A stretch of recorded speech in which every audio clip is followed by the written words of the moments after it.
அண்ணாமலை சிறப்பு புதுக்கோட்டை பேச்சு ஒரு ஒரு ஆட்டத்தை கொடுக்குது திமுகவுக்கு. புட்டு புட்டு வச்சாருங்க. கரெக்டா ஒரு 10 பாயிண்ட் 1 2 3 4 5ன்னு வரிசை. இந்த மாதிரி ஒரு பேச்சாளர் அண்ணாதுரைக்கு அப்புறம் வேற யாருமே தமிழ்நாட்டில் வந்ததில்லை. அறிஞர் அண்ணா கொஞ்சம் மெதுவா பேசுவார், இவர் டக்கு டக்கு டக்கு டக்குன்னு பேசுறாரு. நேற்று அமித்ஷாவே ஆடி வேடிக்கை பார்த்தாரு. நாங்க எல்லாரும் அதை பார்த்து ரசிச்சோம். ஒவ்வொரு தகவலும் உண்மையான தகவல். திமுகவை ஓட்டுறதுக்குள்ள தகவல். திமுகவுக்கு இந்த பக்கம் அண்ணாமலை ஓட்டிக்கிட்டு இருக்கிறாரு, அந்த பக்கம் விஜய் ஓட்டிக்கிட்டு இருக்கிறாரு.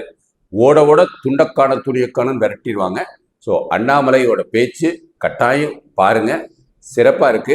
அரசியல் புரிஞ்சுக்கணும்னா அந்த பேச்சை தெளிவா பாருங்க, கட்டாயம் அடிப்படையா புரியும். அண்ணாமலைக்கும் விஜய்க்கும் என்ன கொள்கை வேறுபாடு, யார் உண்மையான தமிழகத்துக்கு தலைவரா வந்தா உங்களுக்கு எல்லாருக்கும் நல்லா இருக்கும், அடுத்த பொங்கல் சிறப்பா இருக்குங்கிறத தெளிவா புரிஞ்சுப்பீங்க. வாழ்க பாரதம், வளர தமிழ், ஒளிரட்டும் தமிழகம்.